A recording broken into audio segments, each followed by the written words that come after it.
Hello. Hello. Hey, good.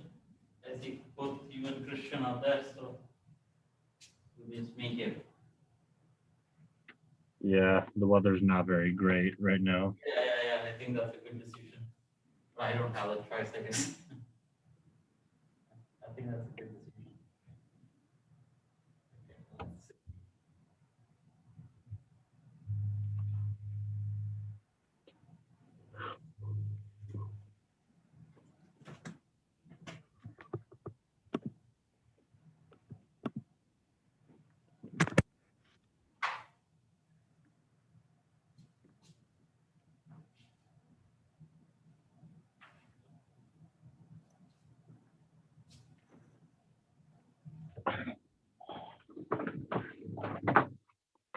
Gordon, I did send your email. I think I forwarded it to you also. Yeah, I saw that. Thanks.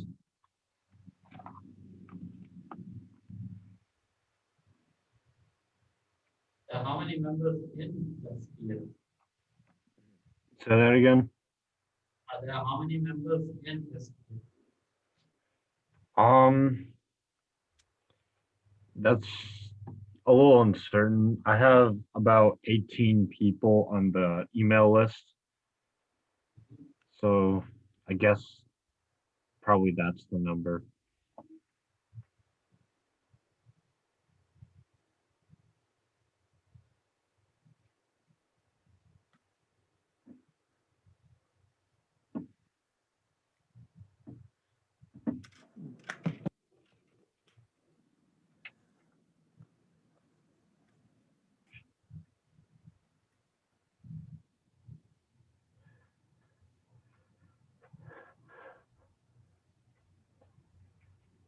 Okay.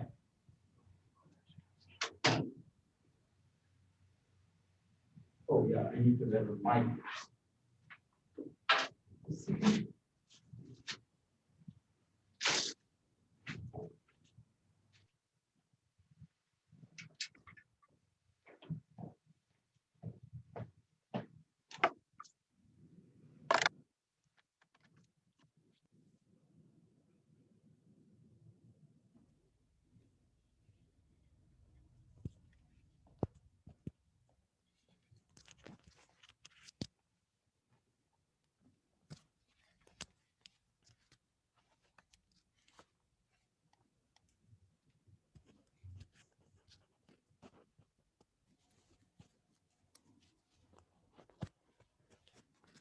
Okay.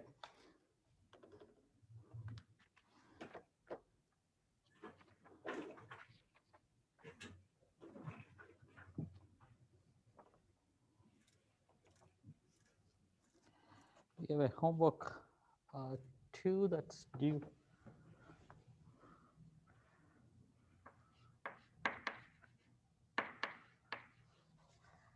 On Friday.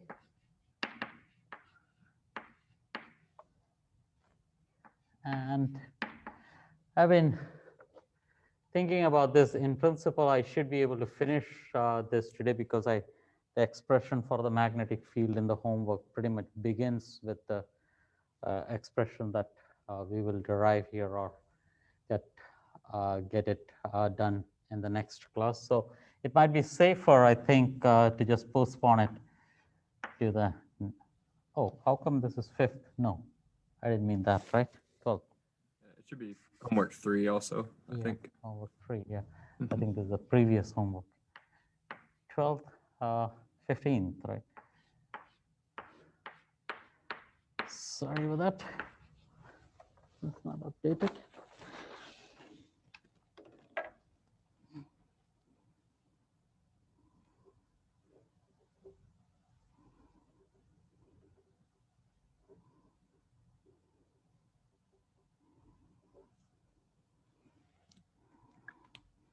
Okay. But again, you should be able to begin on the homework even today because I give the expression for the magnetic field.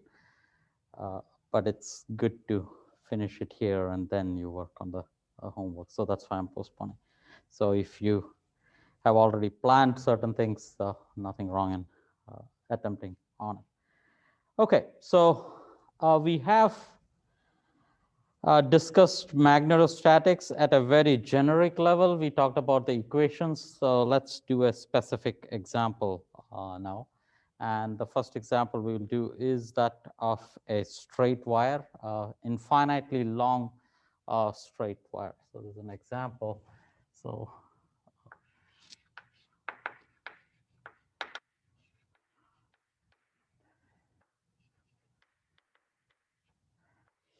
So there's a current carrying wire we are talking about. And since I've already mentioned that we expect complications in this, so let's imagine this wire to be of length 2L with the limit L tends to infinity, right? So straight wire, and we want to think of L going to infinity, right? Where what is L? L is not really the length of the wire, it is 2 times L, that is a length of the wire. So let's say there is origin somewhere here, so that's 0, 0, and that's your origin, let's say that's 0, 0, 0, right? And the wire is kept on the z-axis, so that this point here will be minus L, 0, 0. So on the z-axis, that point is minus L. And here we have 0, 0 times plus L. So the length of the wire is 2 times L. And as you stretch L to be large, this becomes an infinitely long wire. What does it mean to say this is infinitely long wire? In principle, I can make an observation of the magnetic field here, here, how much ever, wherever I want to, but let's have my observation point very close to this wire. Right? I don't want to go very far away. So that's what I mean by L is large. And you will see how that affects the results. So let's say, so this is my observation point R. Or, yeah, that's my observation point R, let's say.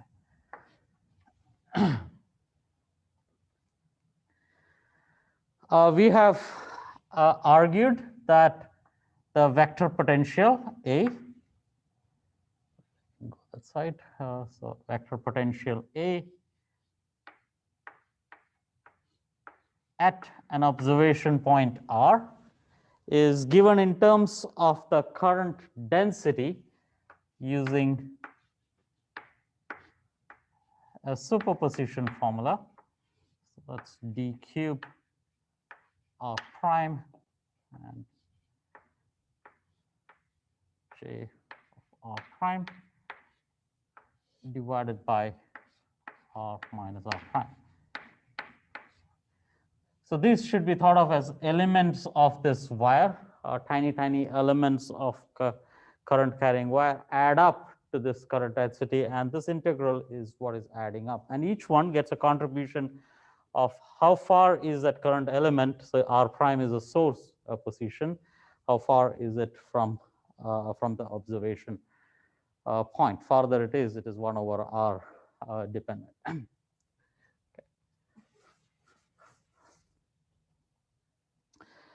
Immediately, we would like to know what is the current density so that we can proceed ahead. So J for a, and let's keep the prime representing the sources. What is the current density for a current carrying wire that's on the z-axis? First of all, what's the direction of this? The current, let's say, is going up, right? So there's a direction associated with that. So that's I. So there's a current I flowing through this wire. Again, that leads to a slight issue as to if it is beginning from some point and ending, where is the current coming from. So you can think of at least, that's what you do in your homework also, think of it as a loop, right? And we are only talking about this loop. There is a contribution from those loops also. So that's one way you can imagine temporarily, but or else you have to say that this is happening going all the way to infinity, and at infinity, that's okay as far as the current dies off at that point.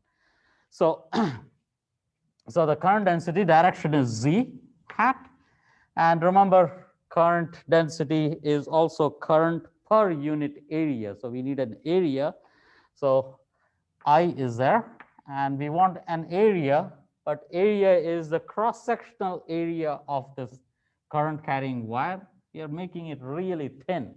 If it was a cylinder, there is a cross-section, but if it's a really thin wire, what is a cross-section? Then it's a delta function, right? So you say this is a delta function. Remember, delta function has the units of 1 over length, right? So this is the 1 over length in the x direction, the cross-section of that wire. There is another cross-section, delta y. Oops.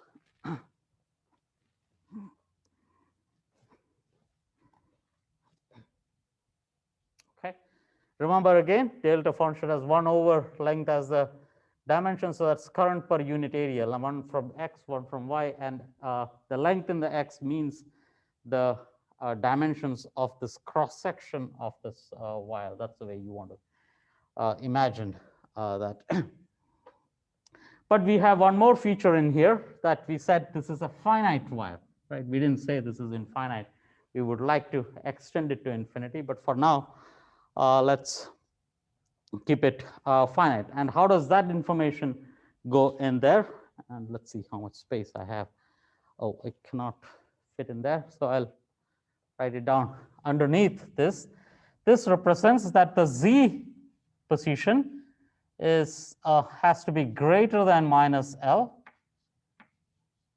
and less than L. What this means is that if the z coordinate is not within this, this is equal to 0. Okay. If this condition is not satisfied, this function gives you 0. If it is satisfied, this gives you a 1. So current density is completely along the z-axis between minus L and plus L. That's what it means. Any questions up there? Is it more conventional to write it like that instead of as 2 step functions? Yes, I mean, it is best to write 2-step functions, but it's the same content. This is less conventional, or this is not at all conventional. I just defined it. Okay. Right? So you would say, I think what Christian is saying is that this should be in principle because theta is a step function typically, right? So this is a function, let's say, f z of L. This is true when step function theta, L has to be greater than z, so that's L minus z. And put in one more step function. Here z has to be greater than minus L, so z plus L. Right. So this will also give you that same feature. So the point is that this is a function which is 1 everywhere. Within this region, it is 0 everywhere else. Is that clear? Yeah. It's good to think of it in these terms, but since pretty much it is 1 or 0 if a condition is not agreed, so that's okay. Okay. Substitute that in here, and if we can do the integrals, we should be good, correct? So let's do that. So this is equal to mu naught over 4 pi, and let me specify this better. So this is minus infinity to plus infinity dz prime, dx prime, dy prime, all going from minus infinity to plus infinity. J is z hat, I delta of, this should all be x primes, right? So I was doing prime, so this is all prime, x prime, y prime, z prime, because J is a function of prime quantity. And prime quantity means it is I would say, it's source points. This should also be prime in principle, let me say that. So this is z prime in principle, but z prime and z are the same. so it doesn't matter.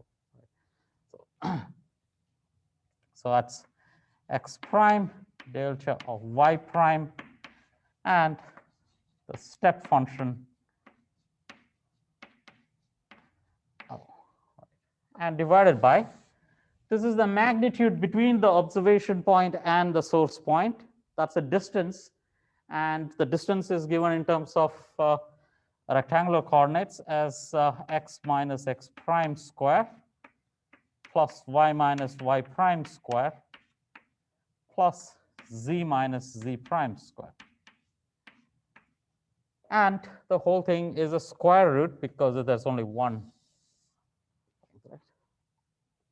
So that's in complete detail what that integral is.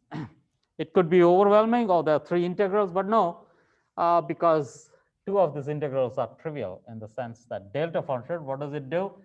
Evaluate the delta function by replacing x prime with, when does this argument of delta function go to 0? That means x prime has to be set to 0. So wherever you want to, you see an x prime, set that to 0 and kill that integral. Right? That's how you evaluate the integral. So you simply replace x prime with 0 and y prime equal to 0. Right? So that's mu naught over 4 pi. And z hat comes out of the integral. It doesn't depend on these coordinates. Even if it was z prime, it doesn't change from point to point. At every point, it is the same. Z prime is the same as z hat. So that's z hat. And that is a current I. And let me talk about dz prime. This integral, if z prime goes beyond L, it goes to 0 immediately because the step function does not contribute. If I'm below z prime minus L, that also doesn't contribute because step function goes to 0. So practically, this limit gets confined to minus L to plus L. Right? Physically, we can see, oh, this contribution is only coming from there, but I'm just explicitly showing how that is happening. And then the step function can be dropped. I've taken care of z hat. I has been taken care of. Delta function will be done by replacing x prime to 0. And what I get is just 1 in the numerator after all that. X prime is 0, so this is x square plus y square plus, let's say, let me write this as z prime minus z. It doesn't really matter. It should not matter because both are the same, but it's less confusing in the next step. So let me write that as z prime minus z the whole square. That's the integral you're left with.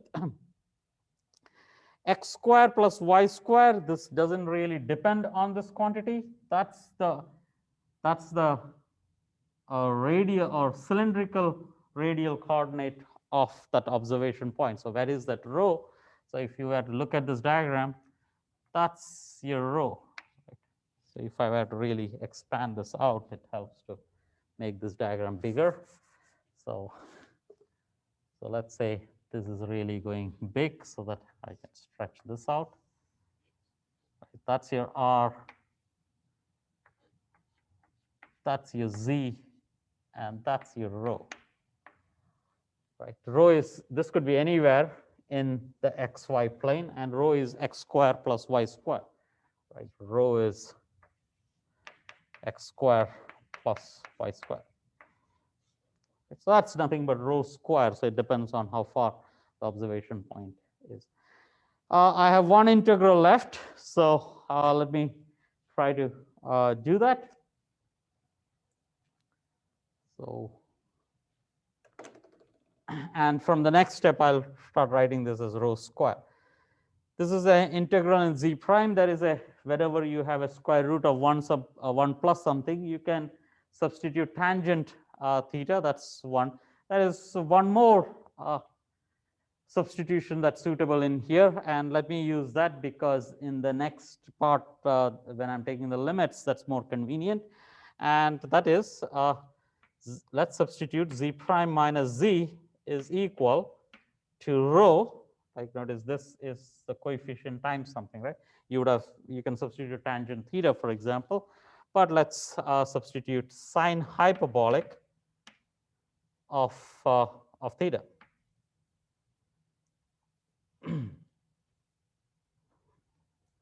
Okay. Or let me not call it theta. Sometimes in this context, you call something else also. Okay, what should I call it now? U, right? Sine hyperbolic U. Right. Because often in this geometry, you give the expression and the final answer in terms of theta, which in standard textbook has that angle there. That's not what I'm talking about here. Okay, so if I want to do this integral, I have to find dz prime. So dz prime is equal to, z does not depend on z prime, at least in this form. So what's the derivative of sine hyperbolic function? It is cosine hyperbolic. And you have a du. The advantage of hyperbolic functions is, I wouldn't say advantage, one property of hyperbolic function is that its derivative both of sine and cosine are the same.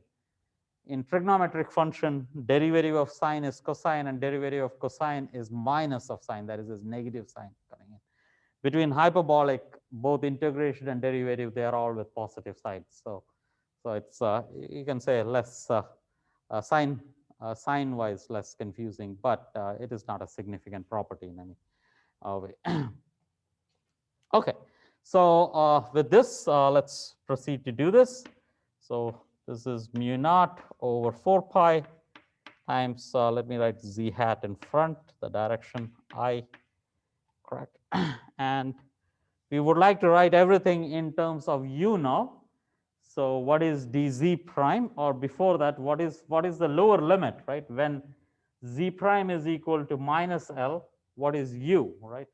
I put z prime equal to L, or actually minus L, then u will be sine hyperbolic inverse of that quantity. So this will be equal to sine hyperbolic inverse of minus L minus z over rho. Right. So the limit has got complicated, but the integral will become simple. Right. And the upper limit is sine hyperbolic inverse of L minus z over rho.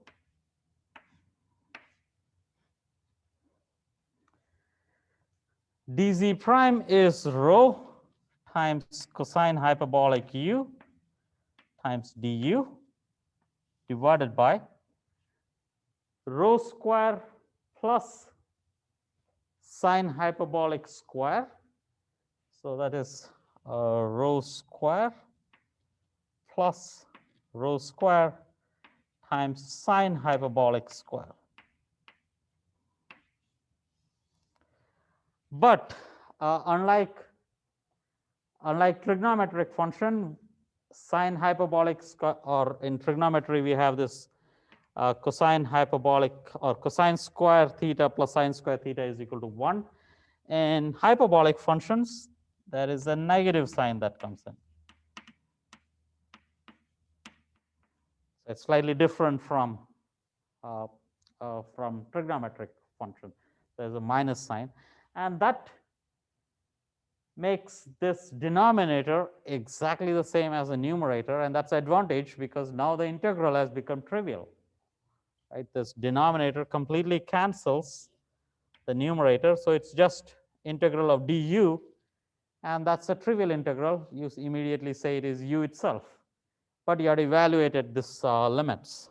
So that's equal to z hat mu naught over 4 pi. This is because we are an SI unit. That's a mu naught over 4 pi. It's good to keep it intact. And then we just have the upper limit minus the lower limit, right? Because this integral is straightforward. So that's sine hyperbolic inverse of L minus z over rho minus of sine hyperbolic of this, but there is a negative quantity inside the argument. I'll pull that out. The sine hyperbolic function of a negative argument is just negative of the sine hyperbolic of the argument. So that makes it a plus.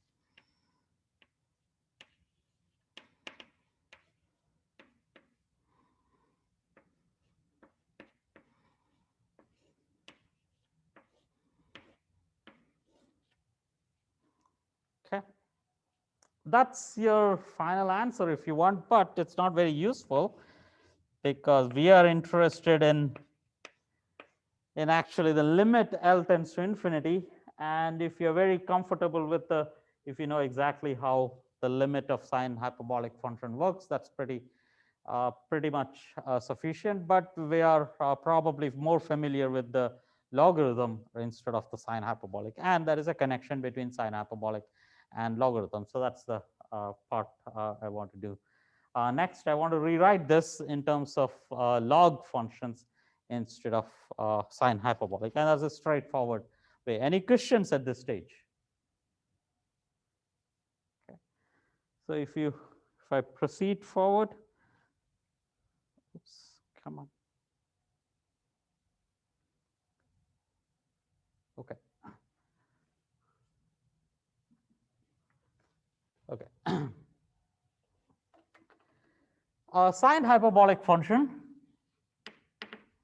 has a simple expression. So this is u, and we need a quiz, right? So I want you guys to derive this expression.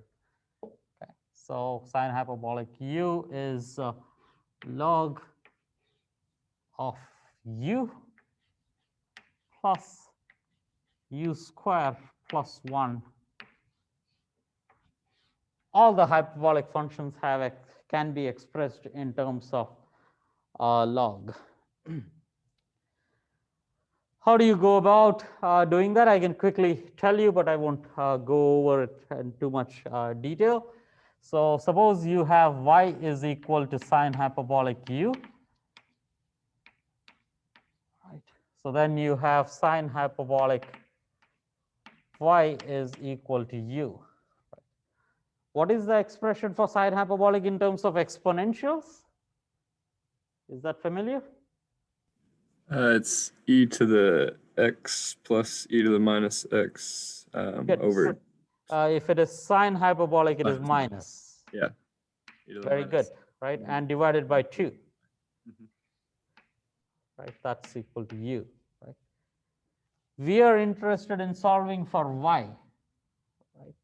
So you can write this as e raised to y minus e raised to minus y minus 2 times u is equal to 0. But that's a quadratic equation in the sense if I were to multiply by e raised to y all over, this is e raised to y square minus 2 times u e raised to y minus 1 is equal to 0. Is that still visible on the board? That's a quadratic equation.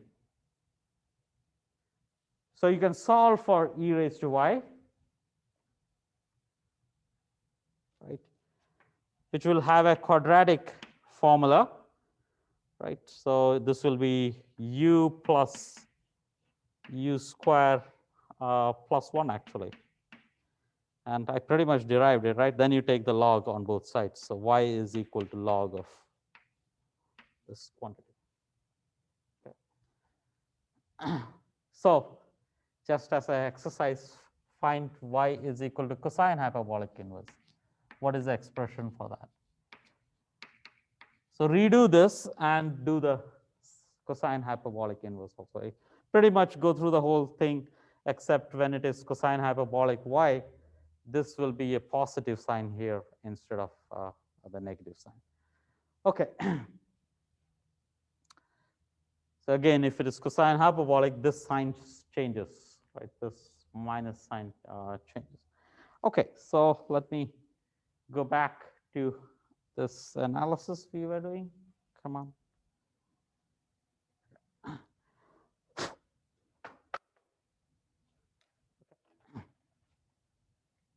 So since we have our expression in terms of L minus Z and rho. So let me write my expression A here. So A would be equal to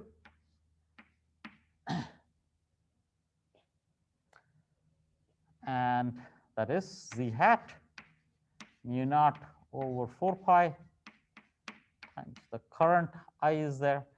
And then we have a log, right? So there's a log, but u is that L minus z over rho. So this is L minus z over rho. So let me open the bracket here, plus square root of L minus z over rho square plus 1.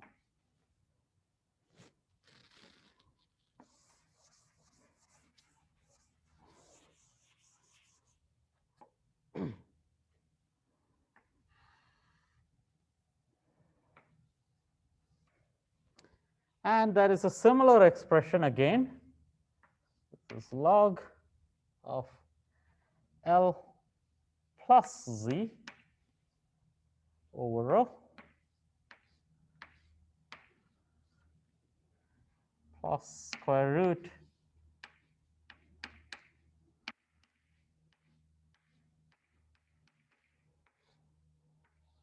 close that.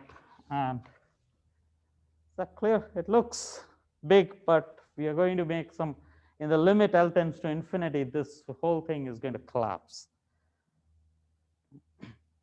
And by L tends to infinity, I want to make that more precise now. What do I mean by that? So I'm going to neglect things, and in that sense, something is smaller than that. Instead of talking about L tends to infinity, we will say observation point is very close to the wire. Okay, but before that, I want to do one small thing, and that is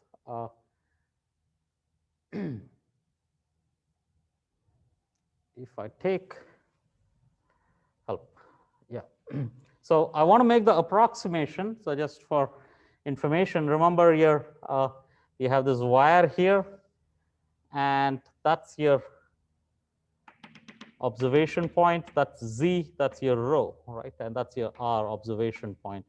And the wire is somewhere this long, right? And that's your L. We want to make the approximation that Z is very much less than L and rho is very much less than L. Okay. Which means to say, what do I mean by very much less than L? It depends on the error. If you want 10% accuracy, if the length of the wire is 1 meter, then Z can be 10 centimeters, right? That's 10% accuracy. If you want 1% accuracy, if the length is 1 meter, then you want to be 1 centimeter close to that. If you want more than that accuracy, then you go closer and closer to the wire, and then you get as much accuracy. So that way, this is a much more controlled approximation rather than talking about L tends to infinity.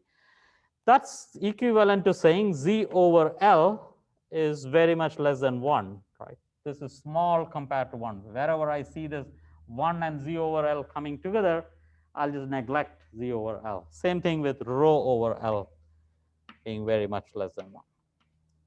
So that will be our approximation if you want. It's much more, so you can write it as a series if you want, and how many terms in the series you keep lets you know how accurate your result is. So I want to write everything in terms of rho over L and Z over L. So what do? So I just rewrite this mu naught over, maybe save some space. So this is Z hat mu naught over 4 pi I and log of what I do is I will take a L over rho completely outside.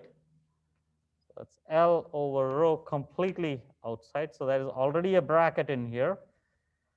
So if you want, there is another bracket I open inside that. Let me not make it curly, or let's Yeah, let's say curly again. Okay.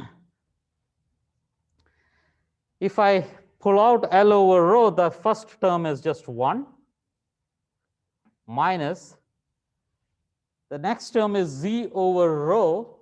I have already taken a rho out, but I also took a L, so this is Z over L. And I like that combination because I've already said that Z over L is very small compared to 1.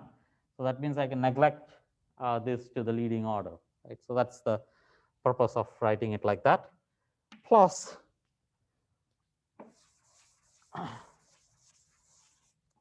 the same thing here. I've already taken a L over rho outside, which means that inside this square root, I have to take a L square over rho square outside. So I take a L square over rho outside.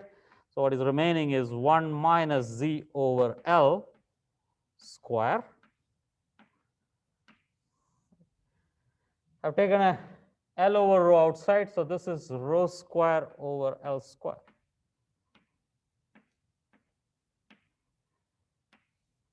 And this was double brackets here. Is that clear? And the purpose is just so that I have 1 next to all these fractions, which I'm going to neglect. Plus, the next one is pretty much identical, except that wherever there is a negative sign, I get a positive sign. So again, there are L over rho I take out. And again, open another bracket. And this is 1 plus Z over L plus square root of 1 plus Z over L square. Hopefully, I can fit all this in.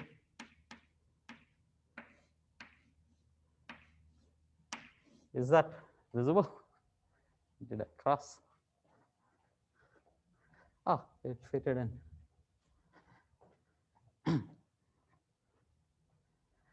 Okay, so here is the approximation. Notice I'm going to do this in this stage, but in principle, I'm going to make a what happens is that you make a series and you drop terms, correct? For example, sine theta is equal to theta in small angle approximation. So similarly, here, whenever something comes with 1, I'm making an approximation. So I'm dropping this. That's too small compared to 1 within my accuracy. I want only 1% accuracy, let's say, and I can drop that. I drop this. I drop this. So once I drop this, there is 1 remaining. That's again small, so that's dropped. I drop this. I drop this. I drop that. I cannot drop this L over rho. First of all, it's coming in the opposite order. So let me keep it as it is. Right? So almost everything went away, but still there is some surviving quantities. Let's collect that. Right, so this is equal to Z hat times mu naught over 4 pi times I. And I have log of L over rho. Right. And there is 1 remaining. So let me write that as it is. So that's 1 plus inside the square root, that's just 1. Right? So that's 1. 1 plus 1 is 2. And the same thing again. Log of L over rho 1 plus 1.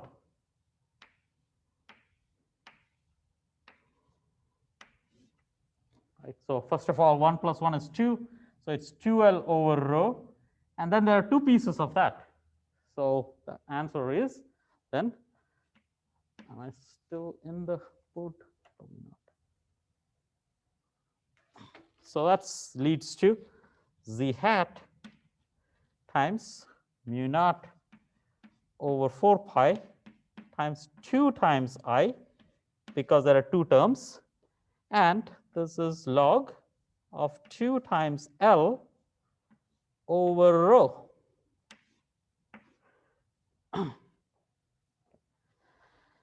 Of course, in the limit L tends to infinity, this is small, but now we know what kind of divergence this is. This is a logarithmic divergence. That means how does it grow with the length of the wire?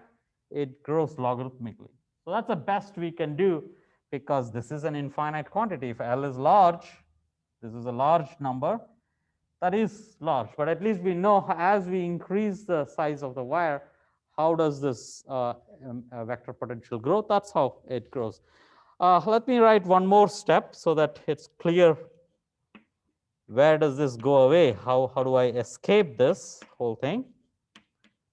And this is log of 2L minus of log of rho.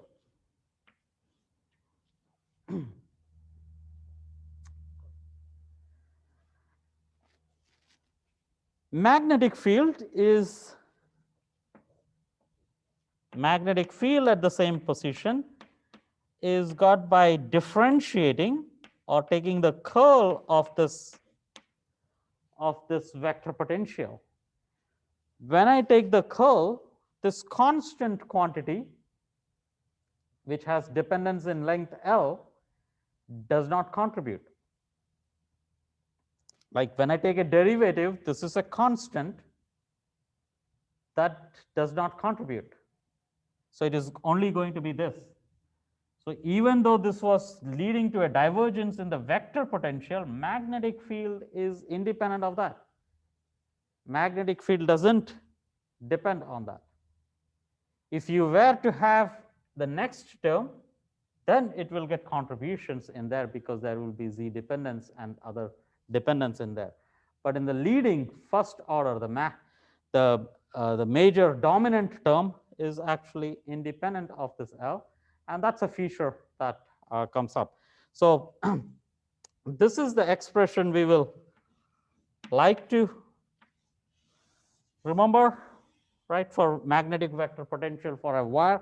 But let's do del cross A, right? I have about 4 minutes. Let me quickly calculate what is the curl of this. Okay. Any questions at this stage?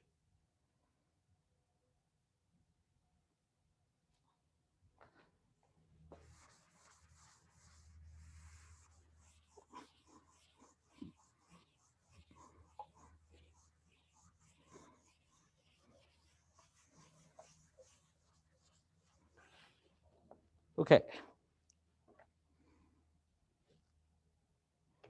So the magnetic field is equal to z hat mu naught over 4 pi times 2 times I log of 2L over rho. Important point is that there is log of 1 over rho, or you can invert this, right? So it is minus of log of rho if you want. Okay, so what is del cross A, which is magnetic field? This is dependent only on rho, so we want to write the vector potential, gradient in terms of cylindrical coordinates. So let's write this as rho hat times. Oh, I should actually also motivate this, correct? I have always tried to show the cross product in terms of explicitly doing, but there is also a nice way of doing this cross product, and this is 1 over h1, h2, h3. So this is a general formula times h1 times E1. I'll explain what h1, h2 is. This is E3, and d by d, let's say 1, let me call that, yeah, derivative with respect to the first variable, derivative with respect to the second variable. It's not x1, x2, xy, z. And h1 times the first vector, h2 times the second, and h3 times the third component. And this is a determinant. Typically, we do a determinant, but this is in curvilinear coordinates, we have to do a determinant like this. So what does all this mean, right? What is H1, H2, H3? In cylindrical coordinates, probably you're familiar with a length being written as in rectangular coordinates dx square plus dy square plus dz square. Is that a familiar quantity? Right? So any infinitely tiny length will be written. In cylindrical coordinates, this is equal to rho square times d rho square plus rho square times d phi square plus dz square. Okay. Now h1 is here, so whatever is sitting in front of d rho is h1 square. So this tells me that h1 is equal to 1. This tells me that h2, this is h2 square, so this is h2 is equal to rho. And this tells me that h3 is equal to 1.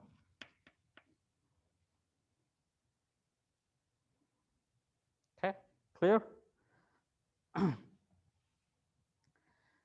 So that tells me what is h1, h2, h3. What is e1, e2, e3? That's rho hat, phi hat, and z hat in cylindrical coordinates. Those are the 3 unit vectors with respect to the 3 quantities. And these are the vector component, whichever vector field we are having, that's a component of the vector in those 3 directions, rho direction, phi direction, and z direction. So let's see what this is in our situation. H1 is 1, H2 is rho, so this is 1 over rho.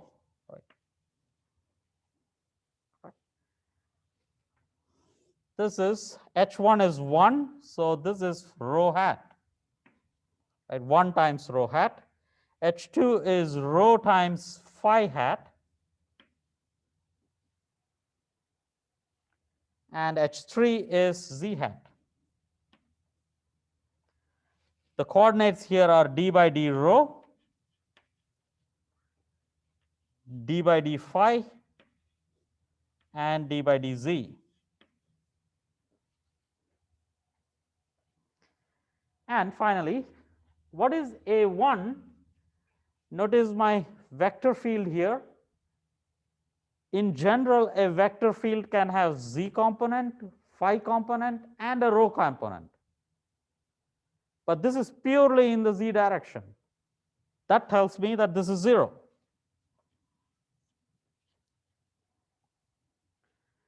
Phi is also 0. A third one is in the z hat direction. First of all, this is 0 times rho, right? So that should, technically, there should be a rho there multiplied by 0. So if you're doing another field, if that field is not 0, phi component, not having a 0 as phi component, then that rho should be multiplied there. H3 is 1, and this constant, right? This whole thing mu naught over 4 pi. So that's our mu naught over 4 pi, which is all constant actually, 2 times I. And it has a rho dependence. So that's log of 2I over rho. So any derivative that hits other than rho will be 0 for this. Correct? So this acting on that is 0, z acting on that is 0. So what is that equal to? Let me do that. I have 2 more minutes.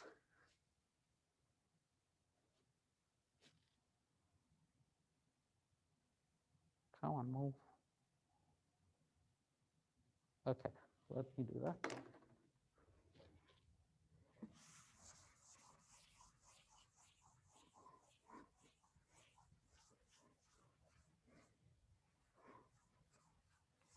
Okay, so that's equal to, first one is rho hat, right? That's first of all 1 over rho in front, that is rho hat.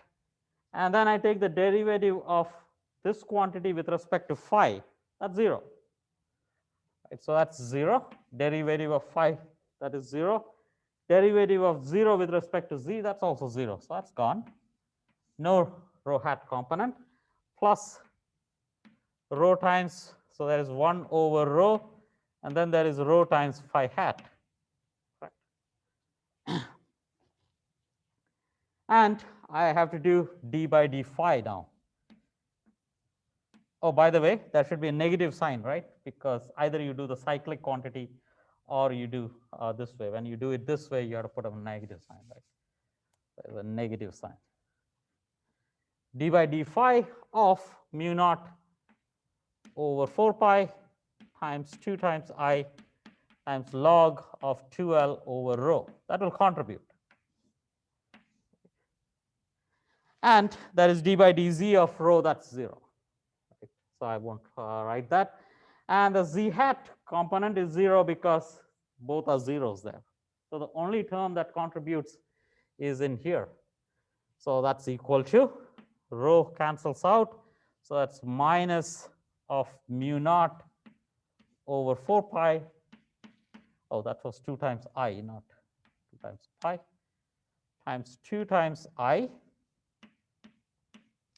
and phi hat and derivative with respect to, oh, did I write phi? Oh, what am I doing? What am I doing? No, derivative with respect to rho, sorry. This was derivative with respect to rho, not phi. Sorry about that. Derivative with respect to rho of log of 2L over rho. That's log of 2L minus log of rho. There's a minus sign, log of rho, that's 1 over rho that comes up. So that's equal to the minus sign cancels out. Let me write this as,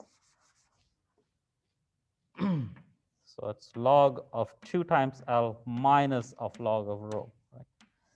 This is 0, minus and minus add up, and all of this works out to give you in the phi hat direction.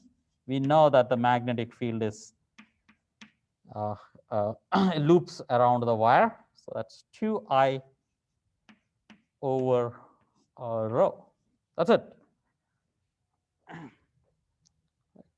Very simple answer. In fact, typically, if you're in SI units, then this 2 is canceled out, and you will say mu naught I over 2 pi rho. Right? That's a standard formula. But if you're be careful, remember many of the textbooks are not in SI, then it is simply 2I over rho. This mu naught over 4 pi doesn't show up. Whatever it is, that is a 1 over rho dependence. That's the important point. Okay. In your homework, in the last, oh, I already crossed 2 minutes. Yeah, I think you figure out the homework. Okay, it's pretty like you have to do it for a polygon. What's the magnetic field at the center of a polygon? It's based on a Griffith's problem, or it's pretty classic. If you look up on the internet, there should be a lot of work on that. Okay, I'll stop here, and thank you. Yeah. Bye-bye. Yeah. Hey, Dr. Shardish. Yes, Krishit. So I was thinking about we said with the force quantity, and so what it would like be like you could transform with force in special relativity. Oh yeah. So I started looking into it a little bit. I don't know if this is right or not, but I found something that was kind of interesting. I would guess angular momentum, just because what I found was that the Lorentz force equation actually isn't right, because like the classic one, but Einstein proposed one in 1908, and they have a different. Are you familiar with this? I think that's not a completely correct statement, but that's okay. Oh, well, That's I just okay. found like one paper that said that the Lorentz force equation was actually wrong, and it could be proven wrong in a relativistic quantity. Like there was a scenario they proposed, and they showed why it was wrong, and then they have this and why the Einstein-Bob formula, or Einstein something from 1908. It's basically Probably not. I mean, that actually Lorentz force is the only thing that survives actually after all the forces that you studied. That's the only thing that survives actually in the relativity. As far as so maybe it is in a different context. I don't know what they are meaning. Usually, not everything on the internet is wrong. So I don't think this will be wrong, but maybe the like what I'm meaning and what they are saying might be different. Yeah. I can So, send you the paper. It's a fairly quick read. There's just some equations and stuff, but it seems pretty interesting. I can read it again. I just read through it last night. I mean, it doesn't make complete sense reading it the first time, but the main point of it was that the Lorentz force equation was wrong relativistically, I guess. I don't know. Yeah, wrong. so what is the correction they propose? How about that? So their thing is, let me see, I can pull it up. It's the Einstein-Lob formula for force density. Yeah, for force density. Yes, yes, yes. That's force density. Yeah, yeah, that's different. Yeah, yeah. Oh, okay. Because Okay. that's like the flux. Force Remember, curve. we had a flux equation. Actually, we did write the force equation there, right? Mm-hmm. And I For- thought that we had done something similar, but it didn't have as many terms because they pull in the electric polarization and the magnetization. That's also correct. That's completely correct. Now, that's a good point. That's a very good point. Now, it turns out that that is still not settled. Even today, this is called the Abraham Minkowski momentum controversy. right. Yeah. And this has not yet been settled. It's very strange, but it also tells us that experimentally, how much can you invoke this? It doesn't mean that you cannot measure. It's a matter of interpretation. Even when you measure it, you say that, oh, even using the other definition, you can actually get the same result. It's a matter of interpretation. So yes, so that's a correct point. Yes, and Einstein and Lob contributed significantly there. But the Minkowski's the two versions, mostly people survive with Minkowski's definition, but it is not at all clear that it is actually the definition. It's a good, I would say, very good exercise to take up or as a research project to take up. But like anything else, this is one of these such a long-standing controversy. The moment you tell anything about this today's time, you get into a huge controversy. And I'm sort of aware of this. The person I collaborate with in Norway, he's an authority in this controversy, if you want, because he wrote a review article in 1970, and that's considered the hallmark kind of. Okay, this is the current version. So he makes a neutral statement of both. His what is his name is name? Ivar Breivik. Look it up. So if you Ivar. I can't see the. Yeah, just to the left a little bit. Yeah, perfect. Yeah, yeah. Ivar H. Breivik. Like he was a grad student or probably just got out of grad student at that time, and he wrote this review article. He was just basically collecting all the information on that, and it's in Annals of Physics, and it's kind of classic. And every year there are at least one or more experiments that are proposed to check on this. Like one would think that this is a definition. Come on, we should be able to correct it. But then interpretations are so sensitive to these definitions, nothing has stood the time, put it like that. But it should also motivate youngsters to, oh, this is it. I mean, this is kind of a basic momentum definition. Come on, right? So yeah, with that, yes, that is a issue, and yeah, that's correct. But going back to the question, what is the analog of what's the fourth component of this force, right? So you want me to tell? No, I could look more into it. I would just guess angular momentum because it seemed that was the reason that things were kind of getting crossed, because they said that you couldn't use the pointing vector as it was in the traditional Lorentz way, I guess. But then if you use the Einstein-Lob formula, then the pointing vector is, I guess, basically descriptive of it. So, yeah, and I relayed that to momentum kind of. I thought that pointing vector was kind of like a momentum of a wave in a sense. Yeah, pointing vector is related to momentum. That's angular momentum. But what's a force related to, right? So, so the way to look at it is this all falls into a matrix.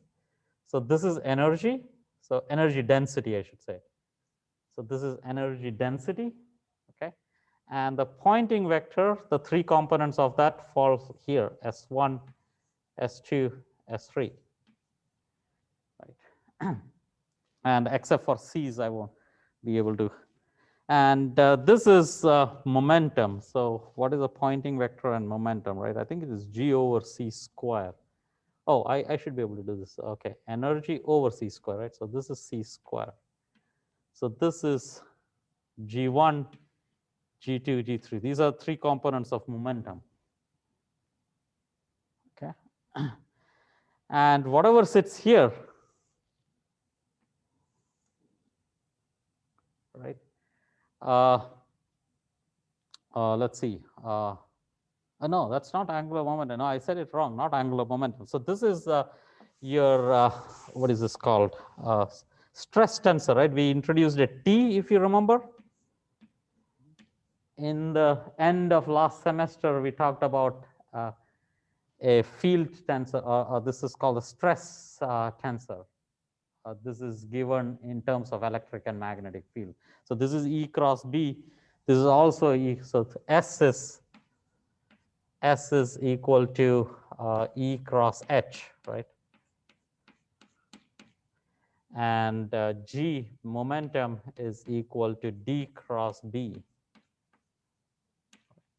And energy density is half epsilon E square plus half, oh, actually better to write it in that other form, right? So this is half E dotted with D plus half H dotted with B. Familiar, roughly, sort of, right? And T is equal to U minus of E D minus of HB, probably still visible. Oh, not really, right? Yeah, a little bit off the board, but that's okay. Okay, so what is force, right? Force is rate of change of, or force density is rate of change of momentum density, time derivative, and this seems to be the time derivative. So this is related to that, right? So force will be related to the rate of change of energy with time. And what is rate of change of energy with time? Power. Power, yeah. So force is related. So force and power balance out, and so power can be seen as force. Like in relativity, all this may get in some frame you can kill the power and get force alone, right? Or it's the opposite, and kill the force and get power alone. So if your system is dissipative, if you go in a particular frame, it will look like a force in a sense. Right? But dissipative systems are again challenging. But yeah, that's the idea. Does it make sense? Roughly, yeah. But everything gets connected. Always there's a fourth piece there. Either a fourth piece or a matrix, right? Or this is a tensor. So all these can be. So energy can look like Poynting vector.